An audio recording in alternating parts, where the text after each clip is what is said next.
উত্তর কোরিয়া সফরে গিয়ে বিশ্বজুড়ে নতুন করে হইচই ফেলে দিয়েছেন রাশিয়ার প্রেসিডেন্ট ভ্লাদিমির পুতিন, জানিয়ে বিশ্ব রাজনীতিতে চলছে নানা বিশ্লেষণ।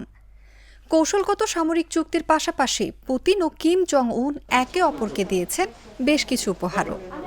উত্তর কোরিয়ার রাষ্ট্রীয় গণমাধ্যম KCNA এক প্রতিবেদনে জানিয়েছে, রুশ প্রেসিডেন্ট ভ্লাদিমির পুতিনকে একজোড়া পুংসান কুকুরও দিয়েছেন উত্তর কোরিয়ার সর্বোচ্চ নেতা কিম জং উন। বৃহস্পতিবার কোরিয়ার সেন্ট্রাল টেলিভিশনে প্রকাশিত ভিডিওতে দেখা যায়, একটি বেড়ার মধ্যে আটকানো কুকুর দুইটির দিকে তাকিয়ে রয়েছেন পুতিন ও কিম। তাছাড়া কিম যখন একটি ঘোড়াকে গাজর খাওয়ান, তখন পুতিন এটির মাথায় হাত বুলিয়ে দেন। বুধবার সকালে উত্তর কোরিয়া সফরে যান রাশিয়ার প্রেসিডেন্ট ভ্লাদিমির পুতিন।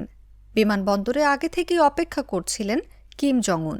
পরে সেখানকে পুতিনকে স্বাগত জানান কিম। ২৪ বছরের মধ্যে উত্তর কোরিয়ায় এটাই পুতিনের প্রথম সফর।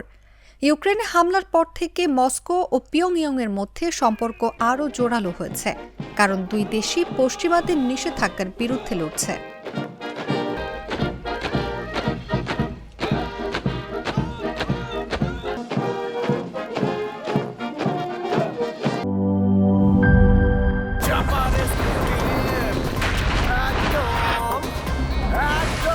শপথ ভাই তোমার মামা।